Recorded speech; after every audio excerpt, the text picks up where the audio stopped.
Most people think camping is about quiet nights, crackling fires, and finally getting away from everything.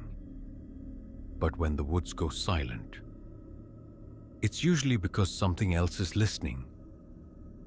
The stories you're about to hear are 3 terrifying true camping horror stories, and every one of them is 100% real, verified through public records, ranger reports, and first-hand witness accounts. Some names have been changed to protect privacy, but what happened out there in the woods is completely true, and it stayed with the people who lived it. If these stories get under your skin, hit like. It helps this video reach more horror lovers like you. Comment where you're watching from. You're part of my horror family, and I want to know where my family is listening tonight.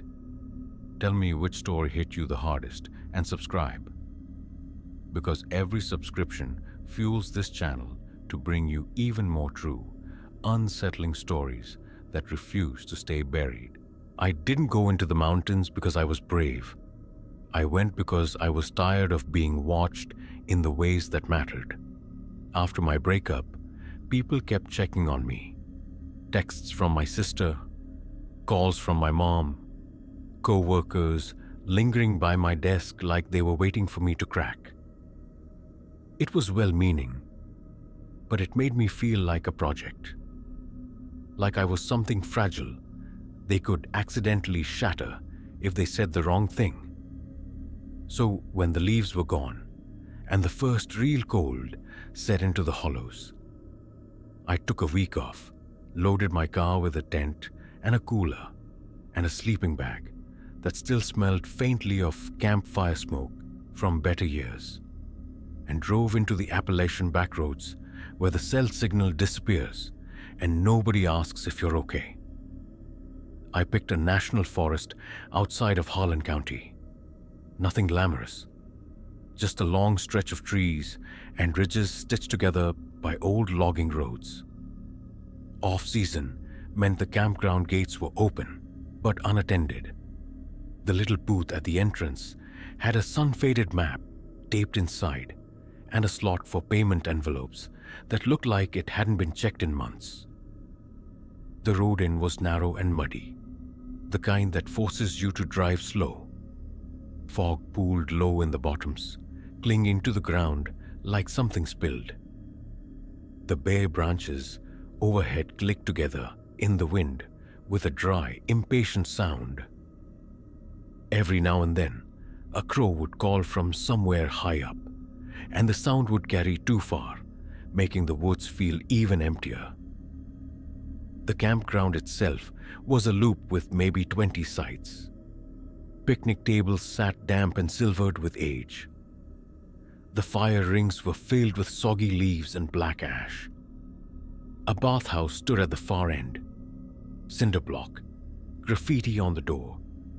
The kind of building that feels colder inside than out. I chose a site near the edge of the loop where the trees were thicker and the ground sloped gently down into a shallow ravine. It wasn't the smartest choice, but it felt private, like the woods could swallow my little patch of light. Setting up took longer than it should have because my hands were stiff from the cold. The tent poles snapped into place with loud plastic clicks that echoed through the empty campground. When I finally zipped the door closed and stepped back, the tent looked small and temporary against the dark trees. The first day was quiet in a way that felt clean. I hiked a short trail that followed a creek, the water running brown from recent rain. Wet leaves stuck to my boots. The air smelled like rot and moss and cold stone. I saw no one, no hikers, no hunters, no distant voices, just deer tracks in the mud and the occasional flash of a squirrel darting across the path. At dusk, a light rain started. I made a small fire anyway, fighting with damp kindling until it finally caught. The smoke clung low because of the moisture, stinging my eyes. somewhere beyond the trees. An owl called once, and then the woods fell back into that deep silence you only get when the world feels far away. I slept hard the first night, the kind of sleep you don't get in a bed. When I woke in the morning, my breath had fogged the inside of the tent. The rain had stopped, but everything outside was wet and shining. My boots were cold as rocks. I made instant coffee with hands that shook a little, more from the cold than anything else. The second day was when the subtle wrongness started. It wasn't obvious at first, just small details that didn't fit. When I came back from the bathhouse in the afternoon, mostly to wash my face in the icy sink and prove to myself I wasn't too scared to be there, I noticed my cooler lid wasn't fully shut. I remembered snapping it closed. I told myself it must have warped in the cold or I'd been careless. Then I saw my folding knife on the picnic table. I didn't remember taking it out. It was open, blade half glinting in the gray light, like it had been set down in a hurry. For a moment, I just stared at it, trying to locate the memory of my hand doing that. My mind offered nothing. The woods around me were still, no footsteps, no voices. I closed the knife slowly and put it away. That evening, the fog came back thick, rolling down through the trees. The campground lights didn't work. Most of them were broken. So the world beyond my fire ring became a soft, shifting wall of gray. The fire crackled and popped, throwing orange light on wet bark and the damp tabletop. I ate quickly and crawled into my tent early, more drained than usual. The air inside smelled like nylon and my own sweat. I lay there listening to the forest. At first it was normal night noise, wind in branches, the distant rush of the creek, something small scurrying through leaves. Then, a little after midnight, I heard it. A footstep. Slow, heavy, not the quick scratch of an animal. It came from somewhere behind the tent, in the dark, where the trees started. I held my breath and listened. Another step, measured, like someone walking carefully to avoid slipping on wet ground. Then another. It didn't rush toward me. It didn't stop and leave. It moved in a slow arc around my tent, staying just far enough away that I couldn't pinpoint exact distance, but close enough that I could hear the pressure of a boot on mud. I lay perfectly still, eyes open in the dark, listening to the circle complete itself. When the footsteps reached the front of the tent, I could see nothing but the faint outline of nylon and my own breath fogging. The steps paused, not right against the tent, a few yards out. Then they continued slowly behind me again. My heart hammered, but my body stayed locked. I told myself the obvious things, maybe a ranger, maybe another camper, maybe a hunter checking sites. But what kind of person walks around a tent at 1 a.m. without speaking? I waited for a cough, a zip of a jacket, a voice. There was nothing but the steady, patient rhythm of footsteps, circling like it was an experiment. Like someone wanted to know how long it would take for me to move. Eventually, maybe 20 minutes later, the sound drifted outward into the trees and disappeared. I didn't sleep after that. I watched the tent wall lighten slowly with approaching dawn, my muscles aching from holding so still. When the morning finally came, gray and damp, I unzipped the tent and stepped out into wet air. The ground around my campsite was marked with deep boot prints, not scattered, not accidental. A slow circle around my tent, pressed into the mud with a weight that made the edges crisp. The prints weren't hiking shoe tread. They were heavy, work boot style, the kind you see on men who do labor. I followed them with my eyes to the edge of the trees, and that's where they stopped, abruptly, like the person had stepped off the world. No trail leading away, no staggered prints into the woods, just a clean ending at the tree line where the mud gave way to leaf litter. I stood there in the cold morning, staring at the last print, and felt something settle in my stomach. Not terror, something quieter. The realization that whoever did that had been close enough to touch my tent and chose not to, like they were saving that decision for later. I should have packed up right then. I know that now. But fear doesn't always make you run. Sometimes it makes you stubborn. I told myself leaving would be giving in to my own paranoia, that it would prove I was as fragile as everyone treated me. I walked around the prints again, trying to find a logical explanation. Maybe someone had wandered through, drunk or lost. Maybe a hunter had been curious. Maybe it had been a ranger checking for illegal camping and deciding not to bother. But the circle was too neat for someone drunk. And the stopping point at the tree line, it looked intentional. I made coffee and forced myself to eat. My hands shook enough that the spoon clinked against the mug. Every time a branch snapped in the distance, my body tightened. I tried to distract myself by hiking out to the creek again. Daylight made the world look ordinary. The trees were just trees. The mud was just mud. I told myself night does weird things to the brain. Still, I kept checking behind me. On the trail, I found another set of boot prints, not mine, pressed into a soft patch of earth near the creek. They weren't fresh enough to be from that morning's dew, but they weren't old either. The tread matched the ones around my tent. They led off the trail into the brush. I stood there for a long time, staring at the place where they left the path. The woods beyond was thick with rhododendron and fallen limbs. You couldn't see more than 10 feet in. It felt like looking into a mouth. I didn't follow them. I went back to camp faster than I meant to, my breath coming too hard.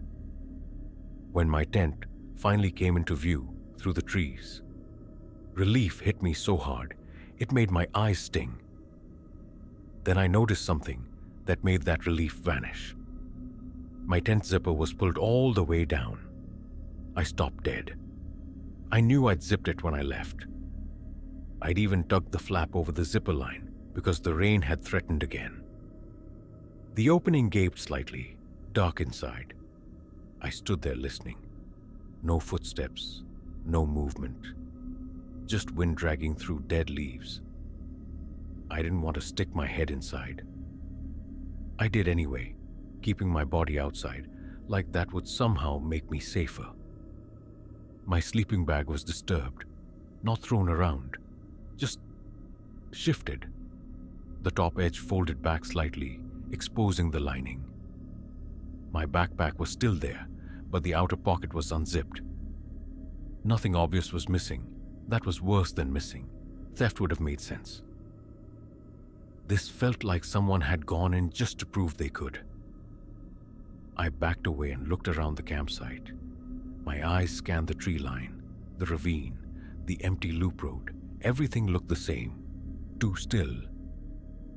On the picnic table, centered like a deliberate placement, was a small object that hadn't been there before.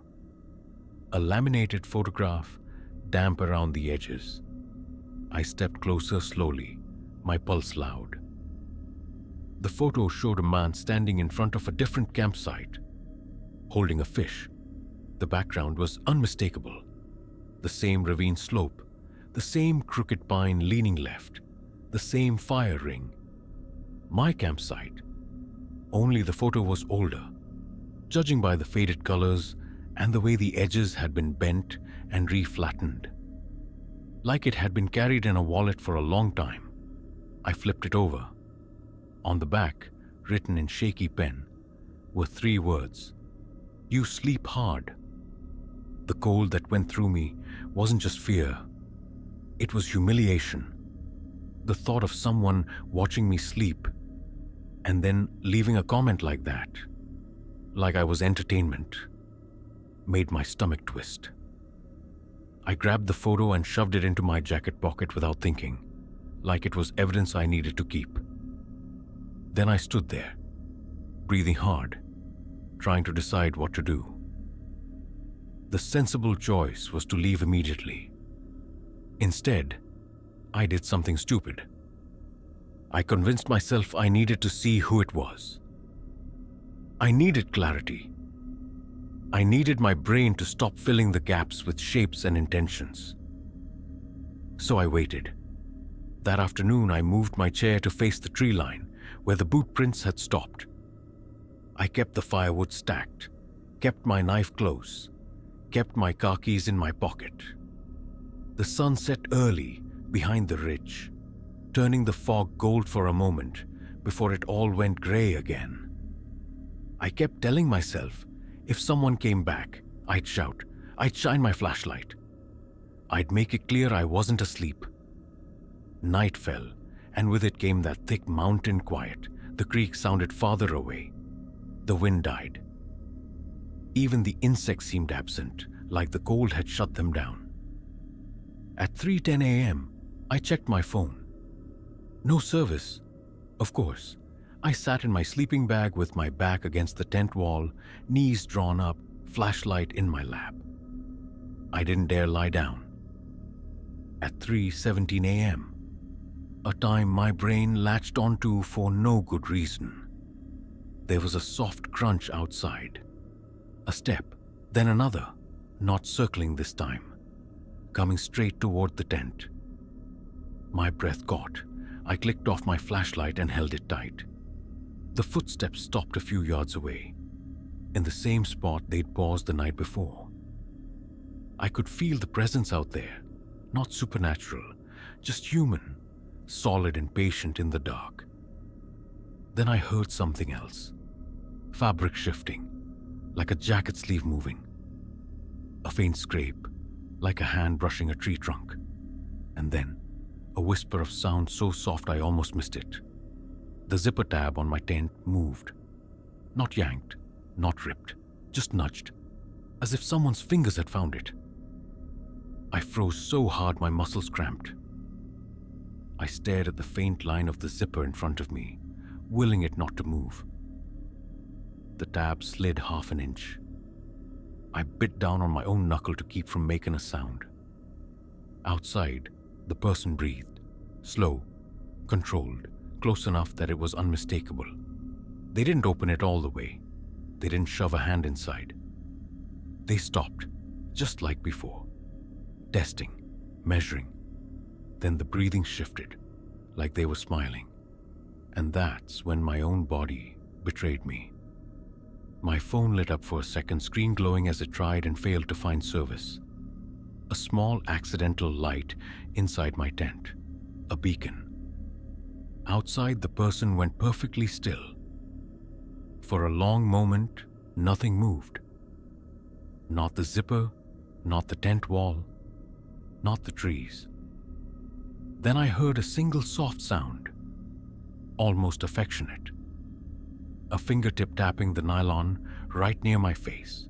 Once, then the footsteps retreated, slow and unhurried, back toward the tree line. I didn't chase them. I didn't shout. I waited until the first pale light of dawn seeped into the tent.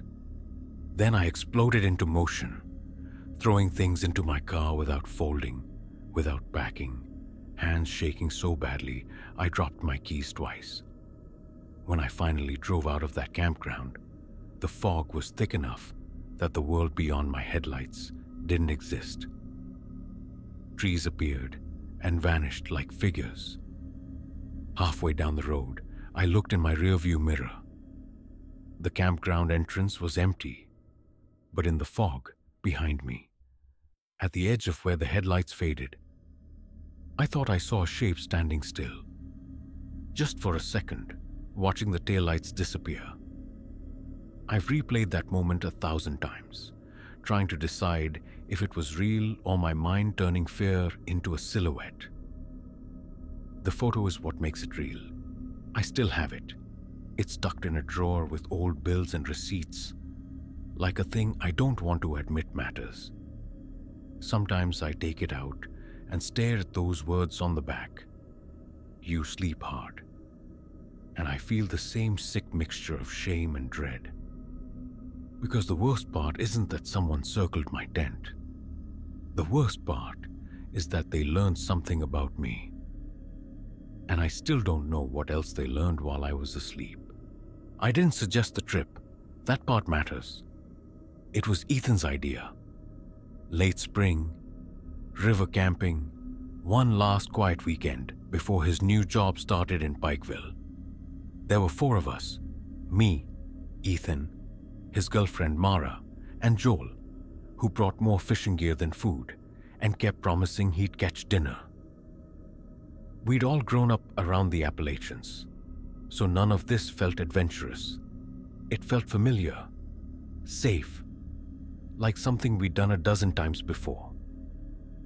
The spot we chose sat along a slow bend of the Cumberland River, downstream from an old ferry crossing that hadn't been used in decades. You couldn't drive all the way in. We parked off a dirt road near a cluster of mailboxes, leaning at odd angles, then hiked about a mile through wet woods, packs heavy, boots sinking into mud that smelled like iron and rot. The campsite itself wasn't official, just a wide patch of ground someone had cleared years ago. A rusted fire ring, a few logs dragged into seats, driftwood piled near the bank like bones. Across the river, the hills rose steep and quiet, trees packed tight enough to block the sky. We set up tents in a loose half circle facing the fire pit. Mine was closest to the trees. I didn't think anything of it at the time. That first night was normal, too normal maybe. We cooked over the fire, drank cheap beer, listened to the river slide past with that low, constant sound that fills the spaces between thoughts. Somewhere up the slope, something moved through brush, probably a deer. Joel swore he heard voices across the water, but Ethan laughed it off. By the time we crawled into our tents, the fire was just red coals, and the fog had started creeping in off the river, thin and cold. I woke the next morning to Mara shaking my tent. "Did you move the cooler?" she asked. I unzipped the flap, squinting into gray light. The campsite looked different in that subtle way you can't name right away. The cooler sat closer to the fire ring than it had the night before. The bread loaf we'd hung in a tree was back on the picnic log, unopened. "No," I said. "Did you?" She frowned. "I thought you did." We shrugged it off. Animals were the obvious answer. Raccoons were bold down there, and we'd been sloppy with food before. But nothing was torn open. Nothing was chewed. The bags were clean, rearranged, not raided. That afternoon, while the others fished, I wandered near the tree line behind my tent. The ground there was soft, dark, with old leaves. I noticed scuffs, shoe prints, not paw marks, pressed shallow into the mud. They didn't lead anywhere obvious. Just there. I didn't say anything. The second night we were more careful. Everything sealed. Food packed tight. Cooler wedged between logs. We joked about the polite raccoon and let it go. The river fog came in thicker that night, clinging low to the ground. The firelight didn't reach far. The woods beyond the circle of light felt closer, like they'd leaned in while we weren't looking. Sometime before dawn, I woke to silence. Not the peaceful kind. The kind where the river still moves, but your brain insists something is wrong. I lay there listening, my breath loud in my ears. In the morning, The food had been moved again. This time it was more deliberate. The cooler lid wasn't open, but it had been turned 90 degrees. The bread was stacked neatly on top. Joel's fishing knife, usually clipped to his belt, was placed flat on the log by the fire, blade closed, centered like someone had thought about how it looked. Joel swore he'd never taken it off. That was when the joking stopped. We talked about leaving, but no one wanted to be the one to say it outright. Pride does stupid things to people, especially when they're tired and trying not to look scared in front of friends. That evening, I told them I was crashing early. I said I'd had a headache all day, which wasn't a lie. It had started behind my eyes and hadn't let up. I zipped my tent and lay still, listening to the others talk until their voices faded into sleep. The fire popped once, then settled. Fog crept in, cold enough that it made my fingers ache. I waited. Time stretched. The woods held their breath. Then, from somewhere behind the trees, a faint click. A headlamp flicked on, just for a second. The beam swept across the campsite in a clean, practiced arc. Over the fire pit, the logs, the cooler, the tents. When it passed my tent, I saw the shadow of my own breath against the fabric. Then the light snapped off. Darkness closed in immediately, heavier than before. I didn't move. I didn't breathe.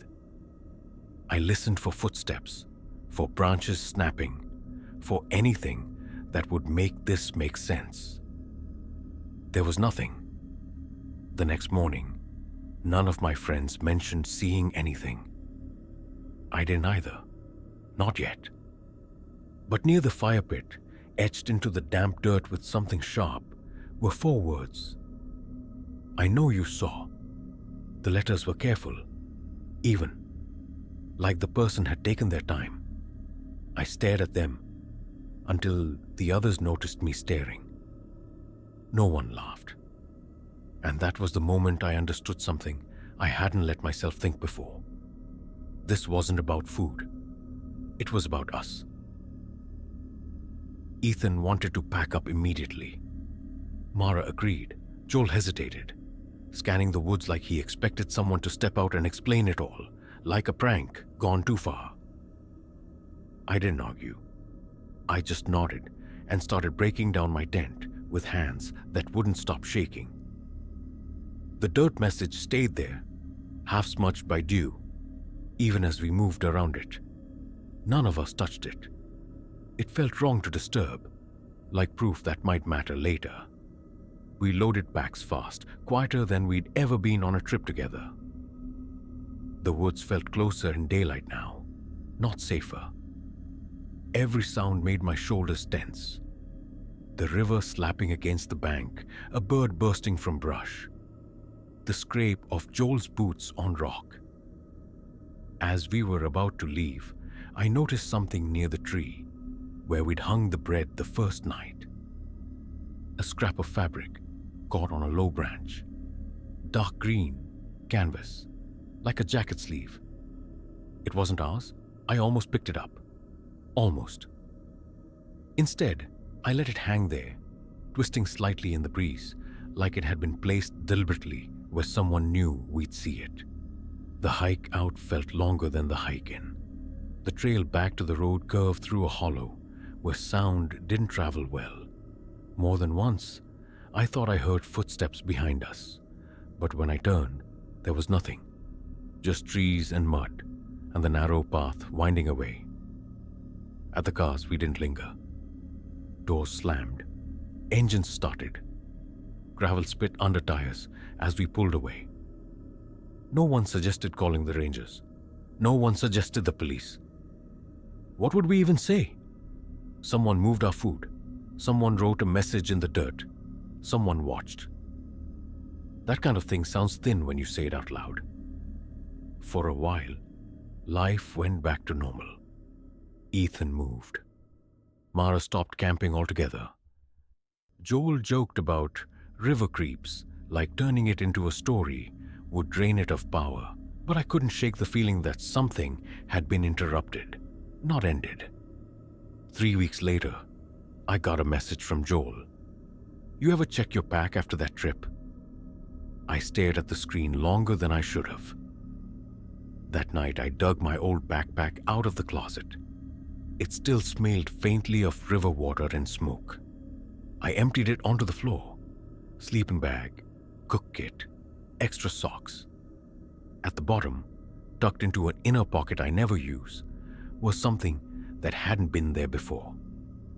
A small notebook. The cover was soft from moisture, edges curled, no writing on the front. Inside, only a few pages had been used. Dates, times, short observations written in blocky pencil handwriting. Arrived before dusk. Group of 4. 1 sleeps light, 1 doesn't. My throat tightened. The last entry was dated the night of the headlamp. Saw me see him. I sat on the floor until my legs went numb. The notebook open in my hands. I never told the others about it. Sometimes I think that's the worst part. Not the watching, not the message, but the fact that someone learned things about us, took notes, decided when to reveal themselves and when not to. I still camp, but never with friends, never near rivers, never where the fog settles too easily. And if something in my campsite is ever moved, even slightly, I don't wait to understand why. Because some people don't take things. They arrange them. And once you know that, the woods never feel empty again. I told myself the trip was for him. That's what I said out loud anyway. He needs fresh air. He needs to get off screens. He needs something that feels normal. The truth was messier. My son Caleb was 8, and in the months after his mother left, normal became a fragile thing. I kept trying to rebuild with my hands shaking. Camping had been our thing when he was smaller. Just little weekends near home. Hot dogs on a fire, skipping rocks, falling asleep to crickets. After the divorce, I stopped. Life got crowded with paperwork and schedules and driving back and forth between houses. I told myself I was too tired. Really, I didn't like the quiet anymore. Quiet gives you room to think, but Caleb kept asking. So in early October, when the leaves were starting to thin and the nights came cold in the hollows, I drove us into the Daniel Boone National Forest for an overnight trip. Nothing extreme. An established campground, a fire ring, a picnic table, a place where other families sometimes stayed. I wanted to be responsible about it. I wanted it to feel safe. The road in was the kind you only take if you mean to. 2 lanes, then 1, then gravel. Fog sat low in the valleys like smoke that never rose. We passed old cabins with tin roofs caved in, porch furniture bleached gray by years of rain. A stray dog watched us from a yard with no house. Caleb pressed his forehead to the window. Quiet in the way he got when he didn't know what to say, but didn't want to spoil my mood. He held his stuffed raccoon in his lap. Old and threadbare, one ear stitched back on. "You think we'll see a bear?" he asked. "Not if we're smart," I told him. The campground was nearly empty. Off-season weekdays did that. A couple of sites were occupied down near the bathhouse, but the tents were far enough away that their voices wouldn't carry. The place felt hollowed out, still there, but sleepy. Our site was backed up against a wall of trees. The ground was soft from recent rain, dark mud under a layer of leaves. A shallow creek ran somewhere beyond the tree line. The sound of it thin and constant, like someone whispering in another room. I set up the tent while Caleb gathered sticks like it was treasure. The air smelled like wet wood and cold earth. When the wind shifted, it carried the scent of rot, old leaves breaking down, fungus in the bark. The kind of smell that tells you everything out here eventually returns to the ground. By late afternoon, fog started sliding through the trunks. It made the woods look deeper than they were. It made distance hard to judge. Caleb played near the fire ring, tracing shapes in the dirt with a stick. I cooked hot dogs and warmed canned beans. We ate on the picnic table, and for a while, it felt like old times. He laughed when I burned the first marshmallow. He told me a story about school. My chest loosened. When the sun dropped behind the ridge, the temperature fell fast. The forest went from friendly to watchful in a matter of minutes. Shadows thickened, sounds sharpened. I built the fire higher than usual, not because we needed it, but because the firelight made a small circle that felt like control. Caleb got sleepy early. He leaned into my side, his hair smelling like smoke. "Can we do this again?" he mumbled. "Yeah," I said, if you want." He nodded, eyes half shut. After I got him into the sleeping bag, I stayed by the fire a while longer. I listened to the creek. An owl called once from the slope. Something moved in the leaves. Small, quick, probably a raccoon. I kept my flashlight beside me, more out of habit than fear. At around midnight, I crawled into the tent. Caleb was already asleep, mouth slightly open. Raccoon tucked under his arm. The air inside the tent smelled like nylon and smoke, and the faint sweetness of his shampoo. My joints ached in that deep way they do when you've been carrying more than a backpack. I fell asleep, thinking, this was a good idea. The sound that woke me was my son's name.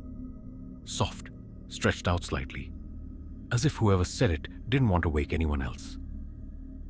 Caleb. I opened my eyes in the dark. For a second I thought I was dreaming. Then I heard it again. Caleb. The voice was low, gentle, and it was mine. My mouth went dry so fast it felt like my tongue stuck to my teeth. Caleb shifted in his sleeping bag but didn't wake. Outside, the fire had burned down to a faint red glow that filtered through the tent fabric. The world beyond that glow was black. I didn't move. I listened hard, trying to catch the shape of the sound. It came from somewhere beyond the firelight, out past the edge of our little circle where the trees began. Caleb, come here. The words were quiet, almost playful. The tone was wrong in a way that made my skin crawl. Not like me calling my son, like someone trying to remember how a father sounds. I swallowed and sat up slowly. My hands trembled as I reached for the flashlight. The beam clicked on, weak at first, then steady, throwing pale light across the tent ceiling and Caleb's sleeping face. The voice outside stopped. A silence followed that felt intentional, like whoever it was listening to see if I'd react. I held the flashlight and stared at the tent flap. My heart hammered so hard I thought Caleb would wake from it. I wanted to shout, to demand whoever it was to leave, but my throat wouldn't cooperate. Then again, softer now, farther away, drifting through fog and trees.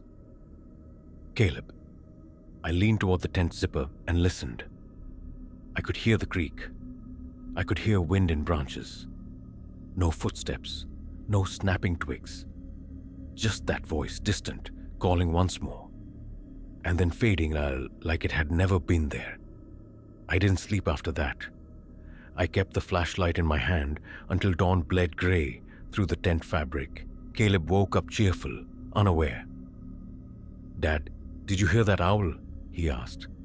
Like the night had been nothing but sounds. I smiled because that's what you do when you don't want your child to learn fear too early.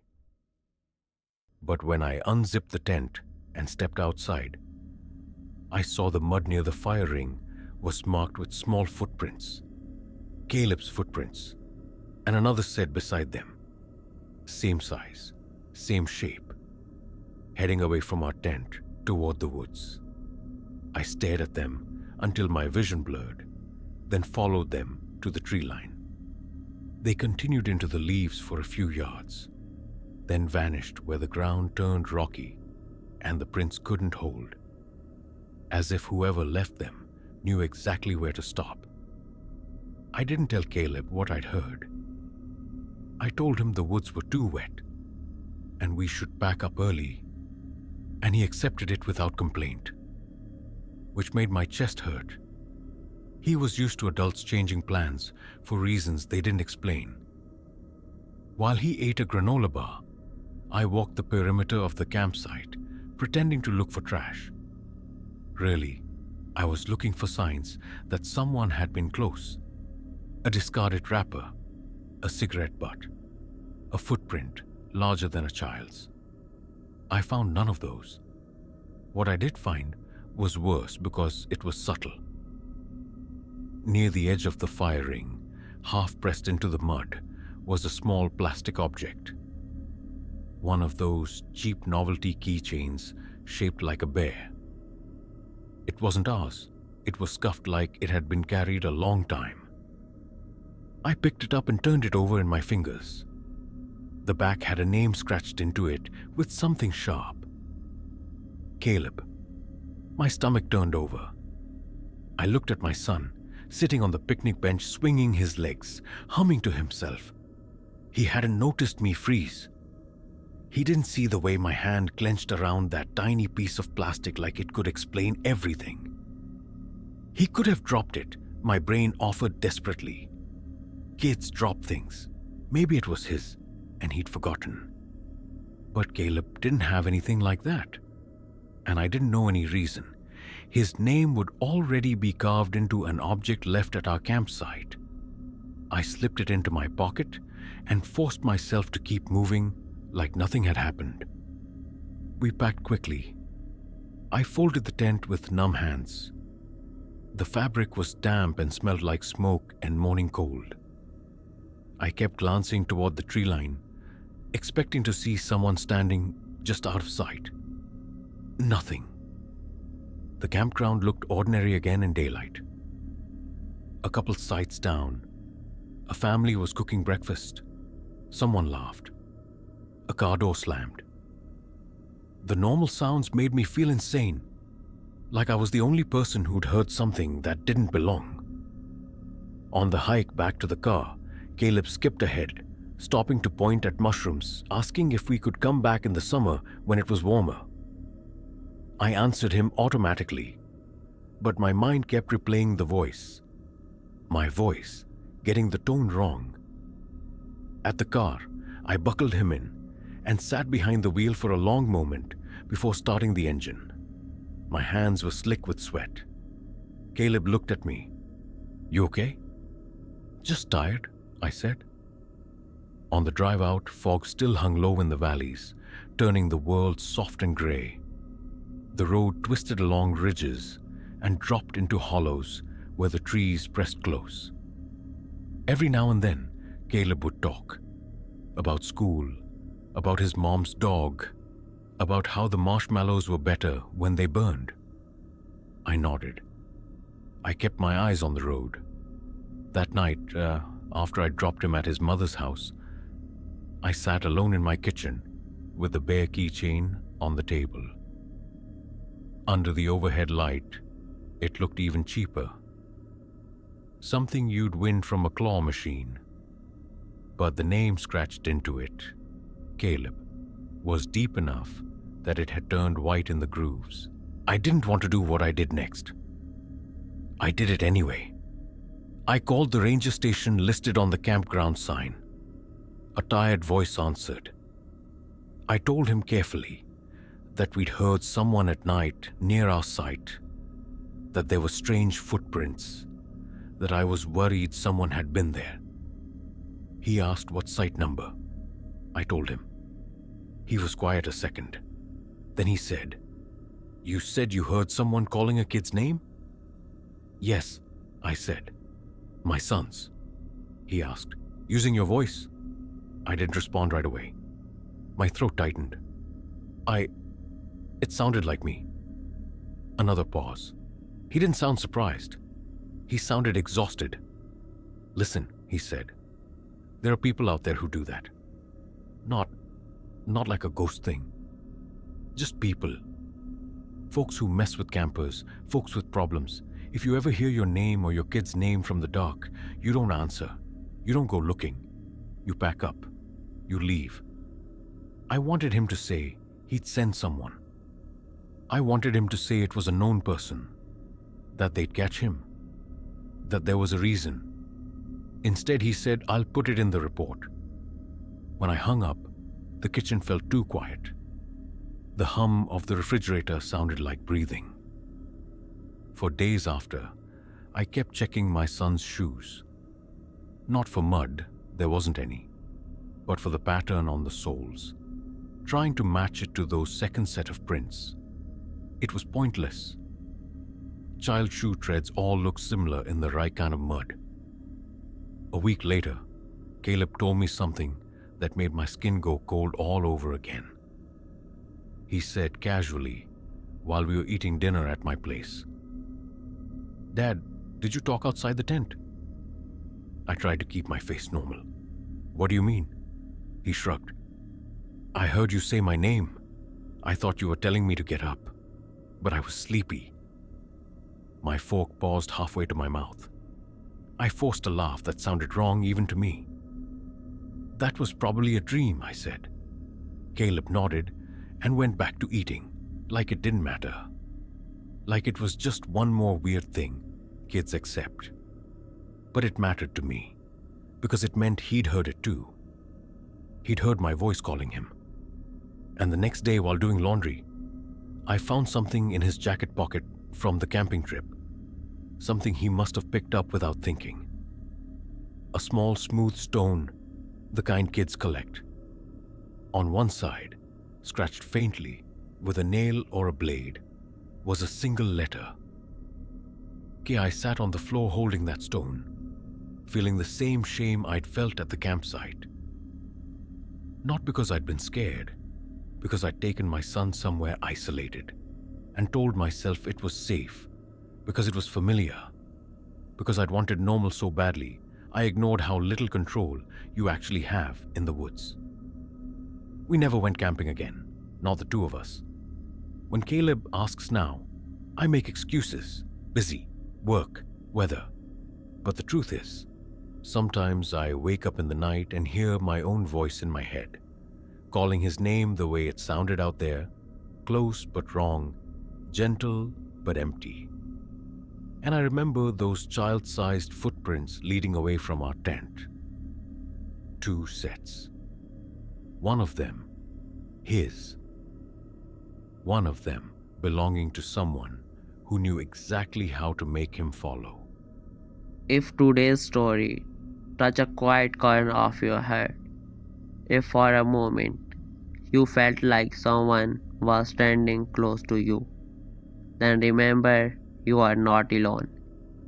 To hear more terrifying whisper in the depth of the night, subscribe to our channel Night Mare Whisper, because every story is not just about fear, it leaves behind a feeling. Thanks for watching, and one more thing, we'll meet again tomorrow night when the darkness has grown a little deeper.